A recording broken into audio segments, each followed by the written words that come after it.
Mast off, your line. Slow speed astern, sir. Slow speed astern. Hard left. Hard left, sir.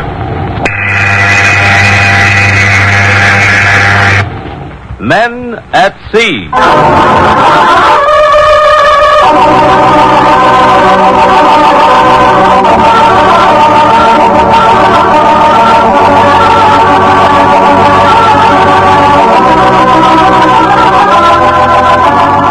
The National Broadcasting Company, in cooperation with the Warshipping Administration, presents the first in a new action series of our Men at Sea, the men who man the largest merchant marine the world has ever known.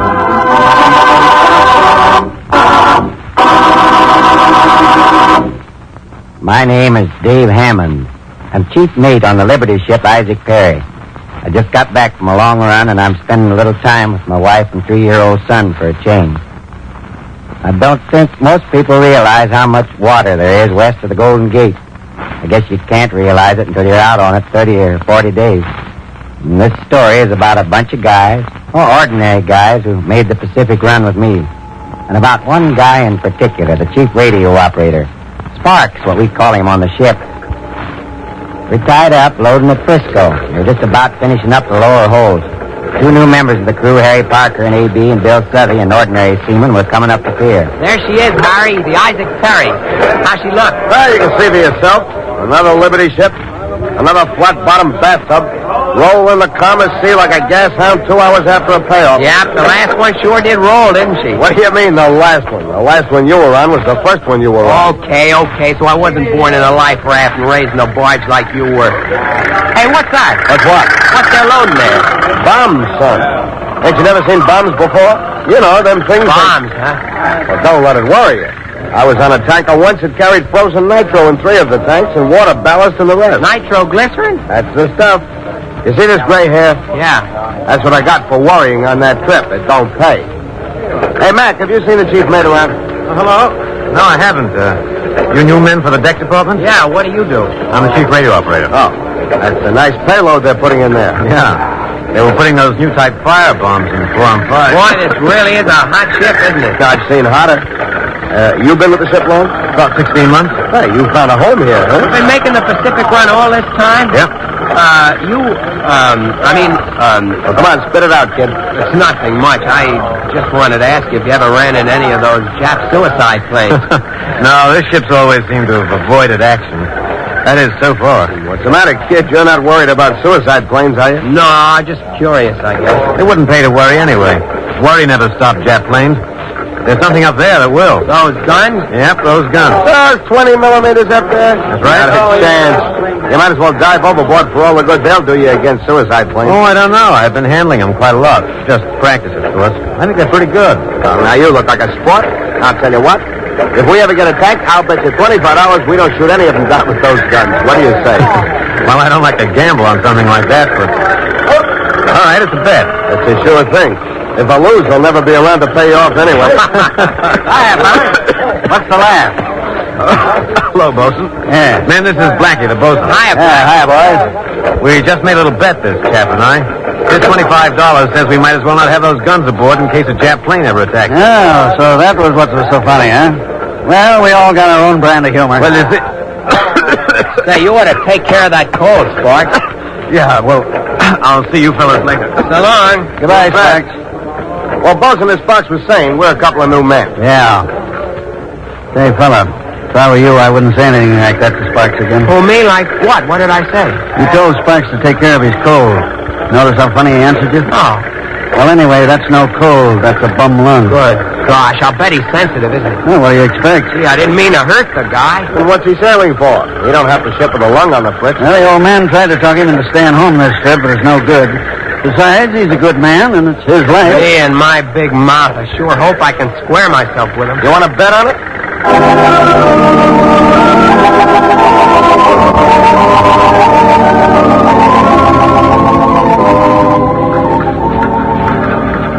It's Monday night.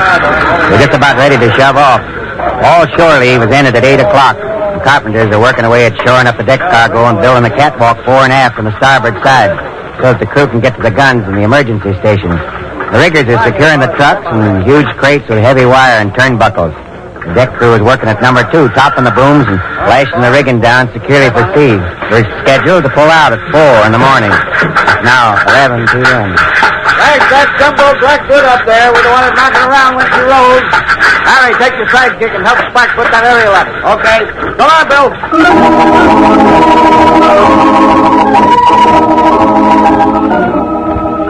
3:48 a.m. The pilot comes aboard, goes up to the bridge. The third mate rings standby to the engine room on the ship's telegraph. The deck gang goes fore and aft to stand by the lines. The pilot leans down from the bridge with a megaphone to his lips. Single up your lines. Flag off that outboard line first. Newsom, get on the winch. All but one line, fore and aft, are let go from the dock. The nights are still dark, but the mast floods and the lights from the dock are on. 2 tugs come up, one fore, one aft, take a line from the ship. Then... Cast off your line. Ship leaves the dock and is back slowly out into the stream with the tug. She turns around slowly, drops the tug's lines, and heads out towards the Pacific. The men in the storage department and those off watch in the black gang stand along the bulwarks and watch the Frisco waterfront go by as the shadow of the blacked out Golden Gate Bridge draws near. Full speed ahead, sir. Full speed ahead, sir. The engineer shoves the throttle open. The fireman builds up more steam when the engines turn over faster. Up ahead, other ships are already passing through the nets. And more ships of the convoy are falling in behind the Perry.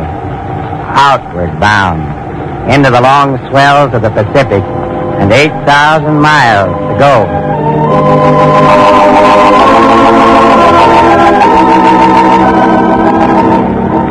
Sparks is on the stern, hanging over the stanchion. Departure is always a big kick for him. Bill goes up to him. He wants to make up for the boner he pulled when they first met, but he doesn't quite know how. Hiya, Sparks.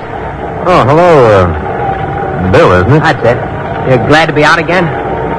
Yes, it's a good feeling. You like going to sea, don't you? Very much. Why, don't you? Oh, yeah, I guess I do. Sea itself is all right. It's a healthy life, if it weren't for...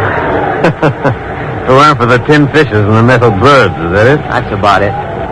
Any idea where we're going? Oh, one of the islands, I suppose. Where else can we go? Japan, maybe? No, I don't think we're ready for that yet. This your first trip? No, I'm a second. An old-timer, eh? You want to get some coffee? No, thanks. I always like to watch the land drop away in the wake of a ship. To me, Bill, that's peace. Peace and a comfortable feeling here. We pass Boy G abeam, Boy F, Boy E. The land fades and the sun begins to come up from where the land disappeared, shooting its streaks of purple, red, and orange into the gray, murky sky.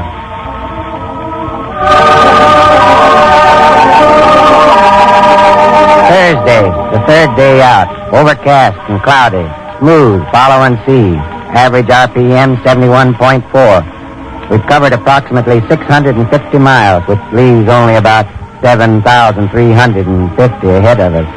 The crew hasn't yet fully settled down into the routine of a ship at sea.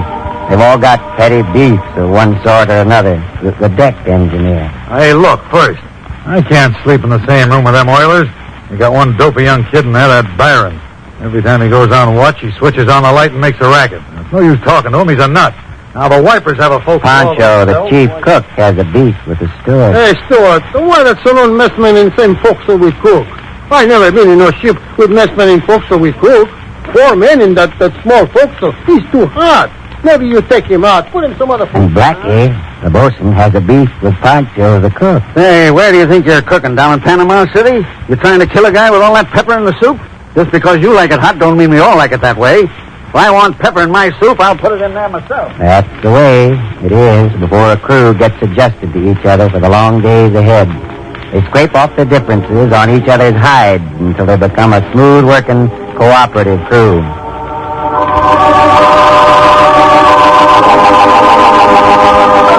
The fourth day out, fair weather, moderate northeast sea, average RPM 69.7. We made another 230 miles and passed the first time meridian. The clock goes back an hour tonight. Each watch has to stand an extra 20 minutes.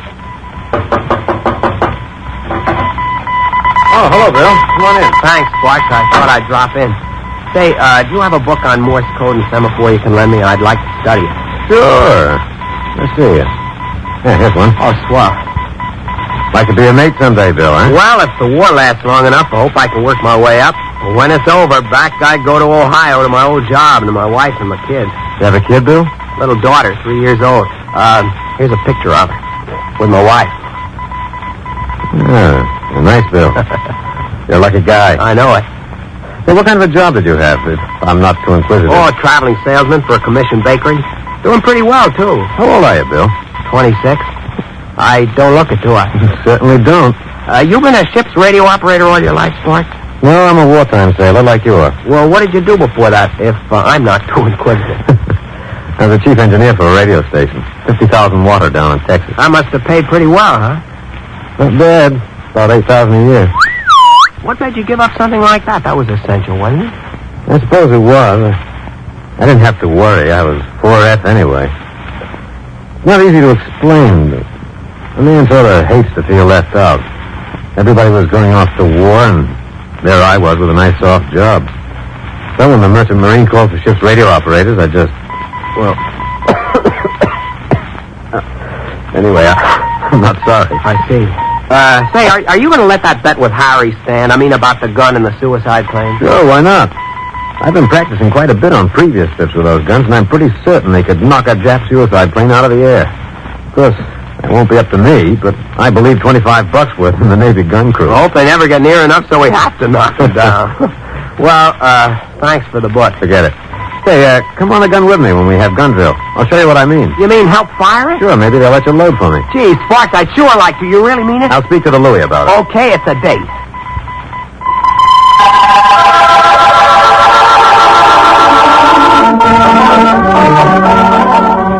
The first Sunday at sea. Southeast moderate sea and swell. Average RPM 69.4. We've covered about 1,300 miles.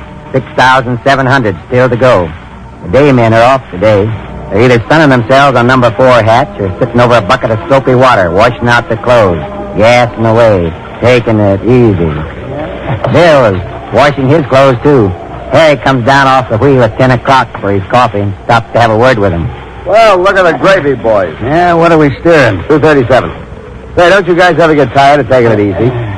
Why don't one of you get up and offer to stand my lookout for me? Now, look, chum, this is Sunday.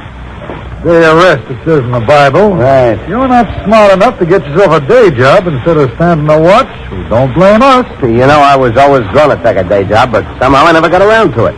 Maybe next trip. Then I'll be able to lay around on Saturday afternoon and Sunday. No wheel, no lookout. Oh, boy, that's the nuts. Bill's been telling us about your bet with Sparks. What are you betting, that we're going to get hit? Oh, no, I'm just betting that we won't hit any of them kamikaze suicide planes with these guns on here. Well, it's the same thing. We don't hit them, they hit us. Maybe we won't even see any of them. Yeah, you hope. Hey, can you imagine a guy driving a plane load of bombs right into a ship, actually willing to commit suicide without a chance of coming back? Yeah, them Japs, I can't figure them out. Well, they got it in their heads that they go to a Jap heaven if they die that way. With milk and honey and beautiful geisha girls. Maybe I'd do it myself or something like that. Nah, get out, Harry. You're as nutty as a fruitcake. But what chance have you got? If they get near enough and they start that dive on you, even if you hit them, they're going to keep right on coming. You don't have much of a chance, do you? I don't pay no attention to these old washwomen, Bill. Listen, I've been on that Malta run, and nothing these nips do here can be any tougher than that was. Believe me. Yeah, you listen. I was on the Moments run myself. And that don't take no back seat to any show. I don't care where it was. Hey, were any of you guys in Bari, Italy, when the Nazis came over? Not me. So what? Well, they knocked out plenty of our ships there. Mine blew up. All hands lost. Well, what about you? Me? I happen to be ashore at the Army dentist. Yeah. I guess we've all seen plenty, fellas. But these Jap suicide planes, I don't know.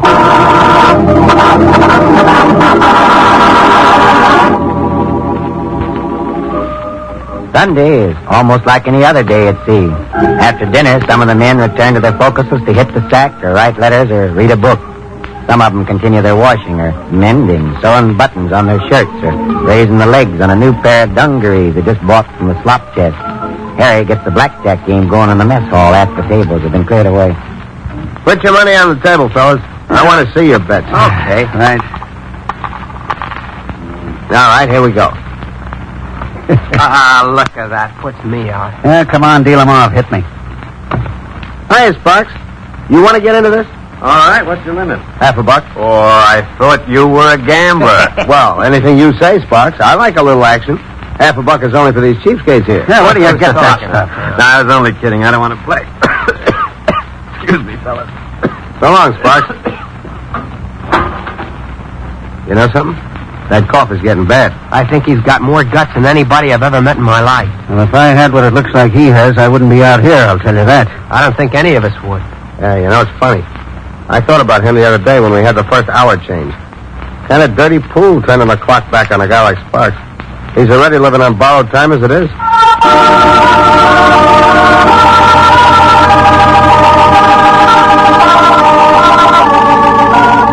Ninth day out. Fair weather.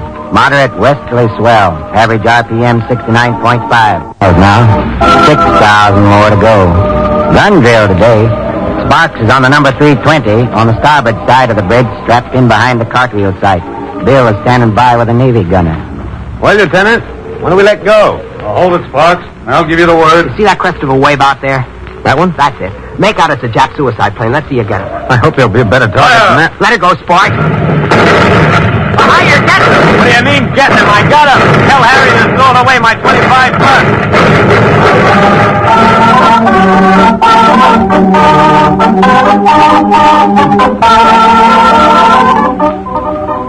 Talk about sweating it out. Can you imagine what it's like 30 or 40 days on the water, standing your watch, 4 on, 8 off, day in, day out? And if a guy has run through all the good books in the ship's library, why, then he has to start on the not the good ones. Everybody reads on these long voyages, almost on the average of a book a day for some of them. Man can't read, he's in a pretty tough fix. Harry was one of those guys. Now he comes out on top of the crates on number 4 hatch looking for something to do. Hey, Pancho, what are you doing here? I sun my leg. The doctor say get plenty sunshine on it. What's the matter with your leg? Oh, the doctor is called it, Sparks. What is the doctor say is the matter with my leg? I forget his name. Arthritis, isn't it? Oh, see, that is it. Arthritis. Thank you, Spark. Oh, smart man. You went to college. Me, Pancho, I am cook. Don't know from nothing. Harry, you are hack pusher. Don't know from nothing either. What do you mean I don't know from nothing? Listen, lots of guys went to college, and what do they know? Just because they got a college degree? Oh, I didn't mean you, Sparks. You're all right. You're the best college man I ever met. Nothing stuck up about you. Thank you, Harry. But, well, experience is the best teacher. Did you ever hear that? I got plenty of experience. When they go to college, what do they get? An AB. I'm an AB. you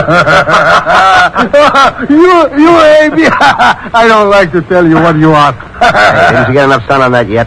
How about a game of dominoes, Pancho? Oh, no, Harry, I got to stay up here. Soon I fix supper. What is the matter? No more blackjack? Ah, this ship's dead. No more action. Nobody got any dough. So what do you want? Blood? Big-time gambler. He should go on Greek ship and show him how to gamble. Hey, Spot, you hear anything on radio about those suicide planes? What, are you worried about them, too? Am I worried about them, too? Oh, you think I am crazy like you? Sure, I worry. You think I want one of them crazy jobs to come make hamburger out of us? Don't let it bother you. Look at Sparks. He don't worry, do you, Sparks? Huh? As long as you're not worried about your $25. No, I'm not worried.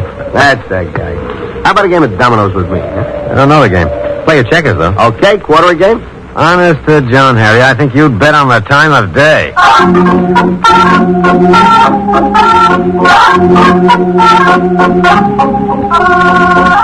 17th day out. Overcast and cloudy. Smooth sea. Average RPM 70.1. We've covered about 3,700 miles. 4,300 to go. We cross another time meridian today. The clock goes back an hour. It's hard to imagine how much water there is on this earth and how big the Pacific is until you get out on it. The only reality is the world of the ship. It was a dark night.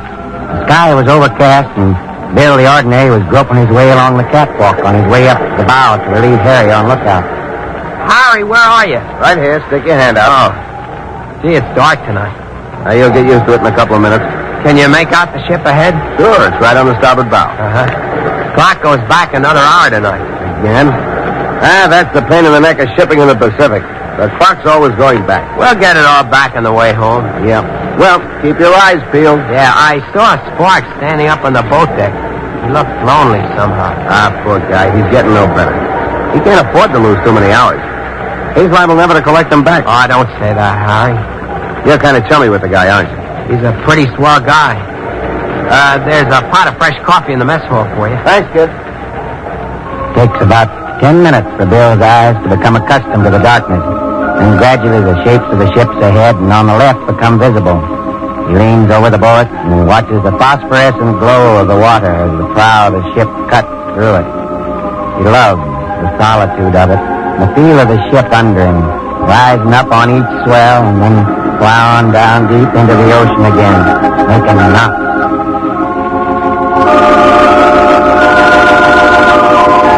The 47th day out of Frisco.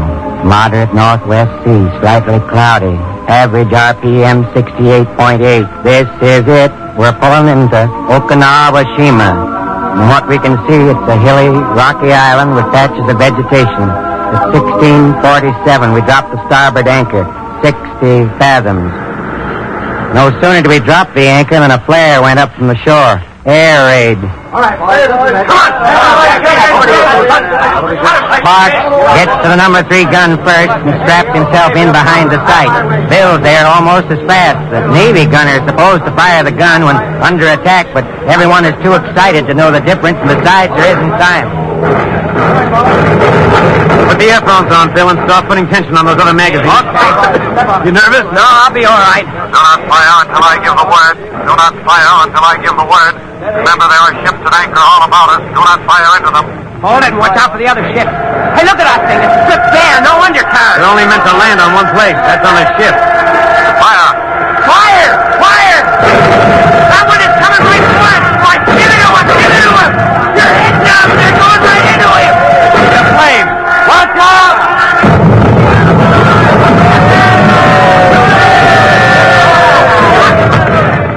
One right bag down. Nice eye, Spot. Nice eye. Boy, oh boy, when it came to one shot, Spot was great, though. I thought he hit his sewer, but he crashed. You knocked him off like a newspaper just in time. Sparks, what's the matter? Sparks, take it easy. Hey, Harry, come here. Give me a hand. Help me get Sparks below. Take it easy, Sparks. Take it easy, Sparks. Harry!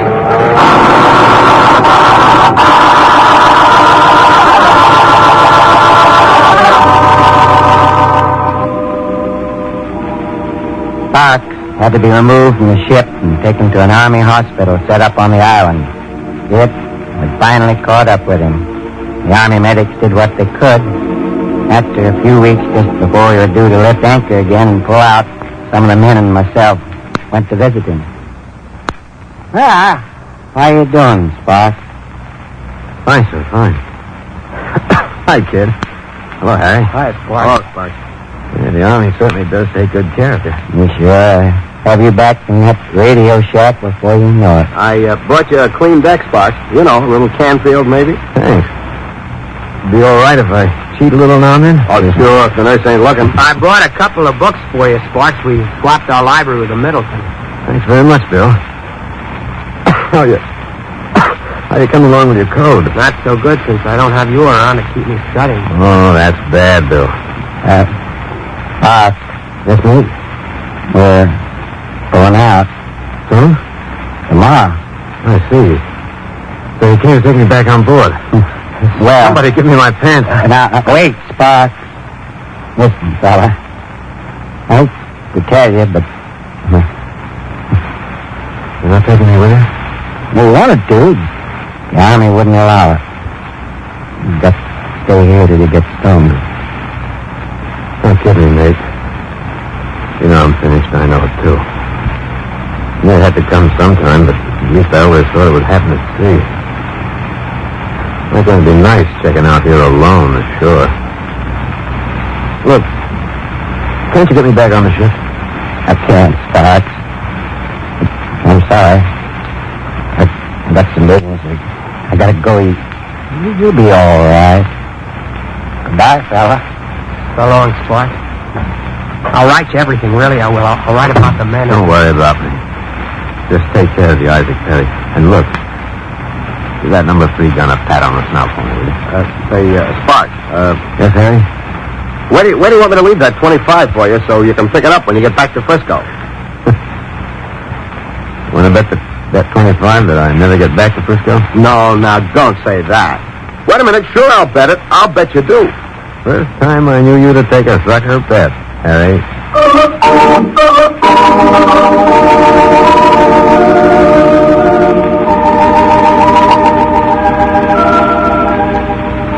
Parks died shortly after we pulled out.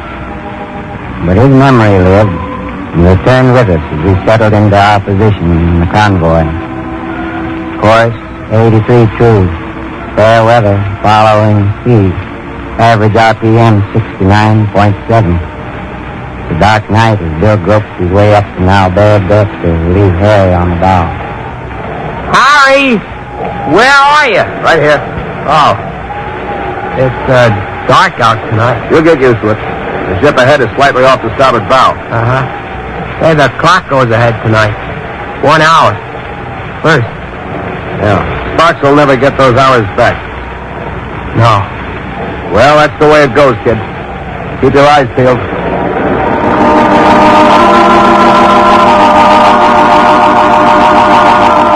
Bill leans over the bulwark and watches the phosphorescent glow of the water as the prow of the ship cuts through it, making knock on the long haul back to the States.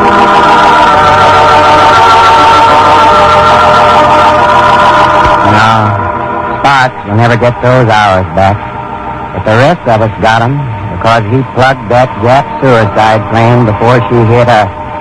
And there are quite a few Marines and soldiers in Okinawa who come back to the States and get back all the hours they lost going over. Because Sparks not only saved the ship, but the cargo she was carrying as well.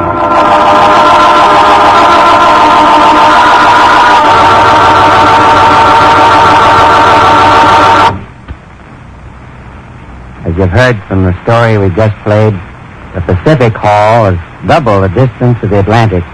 If you're a seaman, you know this. Not only that, but the lack of adequate harbor facilities in the Pacific makes it impossible to get the quick turnaround we had in the Atlantic. This means that at least 4 ships are needed in the Pacific where only 1 was needed in the Atlantic. And to get those additional ships on the water, we need you old-timers who are working on shore jobs today. It's impossible to train a licensed officer or a highly skilled seaman in a short time. But you men with sea time know this. So, if you're a former merchant marine officer or experienced seaman, there's a big job waiting for you in the Pacific. Wire, collect the Merchant Marine, Washington, D.C., and let us know that you're ready to take on that job.